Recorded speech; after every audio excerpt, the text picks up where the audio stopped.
नमस्कार. रंगकलाकार या चॅनलमध्ये आपले स्वागत आहे. चित्रपट, मालिका, नाटकांतील अशी काही पात्रे असतात जी त्यांच्या वेगळेपणाने प्रेक्षकांचं लक्ष वेधून घेतात. अनेकदा विनोद, वेशभूषा, बोलण्याची खास शैली, स्वभाव व इतर अशा अनेक गोष्टी ज्यामुळे ही पात्रे इतरांपेक्षा वेगळी वाटतात. चाहत्यांना अनेकदा ती जवळचीच वाटतात. असेच वेगळंपण असणारं पात्र म्हणजे शिवा हे आहे.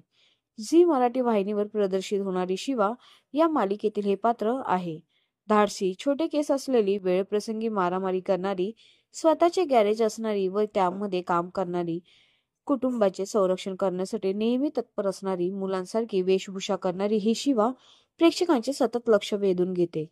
तिचे हे वेगळेपण प्रेक्षकांना भावताना दिसते. शिवाच्या आयुष्यात अनेक चढ-उतार असलेले पाहायला मिळाले. आता शिवा तिच्या जुन्या अवतारात पुन्हा एकदा प्रेक्षकांच्या भेटीला येणार असल्याचे समोर आल्याचं प्रोमोमध्ये दिसत आहे. झी मराठी वाहिनीची सोशल मीडियावर शिवा मालिकेचा प्रोमो पाहायला मिळत आहे. या प्रोमोच्या सुरुवातीला सीताई व कीर्ती शिवाच्या गॅरेजमध्ये येतात व तिला तिचे कपडे देत म्हणतात, शिवा हे तुझे जुने कपडे, एवढंच राहिलं होतं आमच्या घरी. कीर्ती म्हणते, तुझा आता काहीच संबंध उरलेला नाहीये. शिवा सीताईच्या हातातील तिचे कपडे स्वतःकडे घेते आणि म्हणते, तुम्ही खूप सोपं केलं माझ्यासाठी, कारण आशू माझ्या प्रेमात पडलाय ना तो याच रूपात.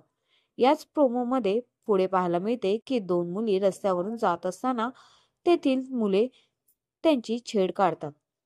त्यातील एक मुलीचा हात पकडतात. तितक्यात शिवा येते. शिवा गाडीवर बसली आहे. लग्नाआधी शिवा जशी दिसायची तशीच पाहायला मिळत आहे.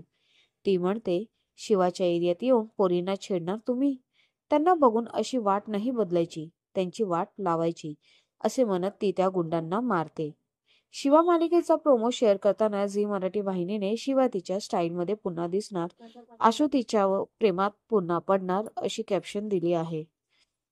हा प्रोमो पाहिल्यानंतर प्रेक्षकांनी कमेंट्स करत शिवाचे कौतुक केले आहे. तिला तिच्या मूळ रूपात पाहून प्रेक्षकांना आनंद झाल्याचे कमेंटवरून दिसत आहे. एका नेटकऱ्याने लिहिले, वा, अखेरीस शिवा तिच्या मूळ रूपात आली आहे. आता शिवा मालिका पाहायला खूप मजा येणार.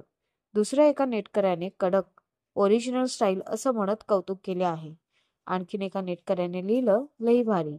या मालिकेत दाखवल्याप्रमाणे शिवाची बहीण दिव्या व आशूची बहीण कीर्ती या दोघींनी शिवा आशूमध्ये गैरसमज निर्माण केले आहेत. यामधूनच आशूने शिवाला घराबाहेर काढले. शिवा आता तिच्या माहेरी राहते. लग्नानंतर तिचा लूक बदललेला पाहायला मिळत होता. आता पुन्हा शिवा एकदा तिच्या मूळ रूपात दिसत आहे. आपल्याला शिवा या मालिकाविषयी जाणून कसे वाटले आम्हाला कमेंटद्वारे नक्कीच कळवा. आणि अशाच नवनवीन व्हिडिओसाठी आमच्या चॅनलला सबस्क्राईब करा आणि व्हिडिओंना लाईक करा. धन्यवाद.